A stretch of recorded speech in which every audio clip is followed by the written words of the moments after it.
L'aéronautique, comme d'ailleurs l'ensemble des moyens de transport, est confronté à des enjeux absolument fondamentaux pour les années qui viennent.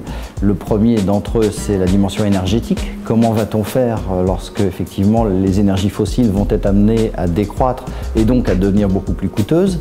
La deuxième problématique, c'est celle de l'environnement. À l'heure de Copenhague, de Cancun, on voit bien que ce sont des questions absolument majeures pour l'avenir de la planète, et le transport aérien, l'aéronautique en général, contribue évidemment, malheureusement, à la pollution, et donc par conséquent c'est une piste de réflexion importante pour l'avenir.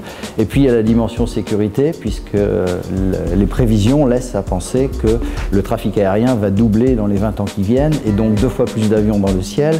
Ça posera la question de la sécurité des vols, la question de l'énergie pour faire voler 2 fois plus d'avions, et comment va-t-on faire pour polluer beaucoup moins avec, là encore, 2 fois plus d'appareils dans le ciel. Donc aujourd'hui, les entreprises se regroupent au sein de programmes comme Clean Sky, comme César, pour mettre en commun leurs moyens pour tendre vers cette rupture technologique. Mais une rupture technologique, on ne sait jamais quand elle va se produire, parce qu'elle arrive au moment où la technologie est mûre. Comme vous le savez, le marché aérospace est extrêmement tendu.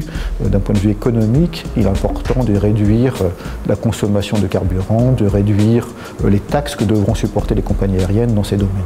Et donc les équipementiers, comme les avionneurs, travaillent de concert avec les compagnies aériennes pour améliorer la situation.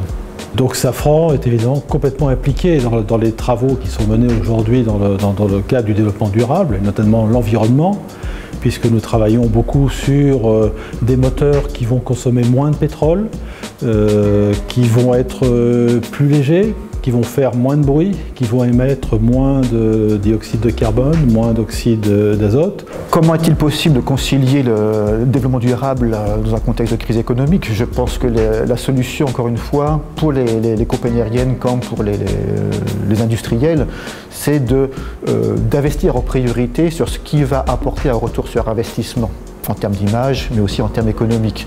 Si on va au-delà de la simple question environnementale qui a été mise en exergue depuis quelque temps, les grands enjeux sont de pouvoir continuer à proposer des solutions de recherche et technologie aux avionneurs, aux motoristes, aux équipementiers qui leur permettront d'avoir des avantages compétitifs demain. Donc on se situe en amont de toute cette industrie et on fournit à l'industrie les outils pour qu'elle continue à progresser vers l'avenir. Le jeune ingénieur qui arrive dans une entreprise aéronautique aujourd'hui va être tout de suite confronté à la nécessité de produire plus vert. Dans les ateliers, on a complètement repensé la chaîne d'approvisionnement, la façon de travailler, pour que déjà la production actuelle soit plus orientée développement durable. À terme, il va y avoir des évolutions très fortes, aussi bien sur la structure des appareils en eux-mêmes, que sur la gestion du trafic. Et là, bien évidemment, pour adresser tous ces enjeux d'énergie, d'environnement, les appareils, le trafic, il faut des experts, des ingénieurs, des scientifiques de haut niveau pour être capables d'adresser toutes ces problématiques.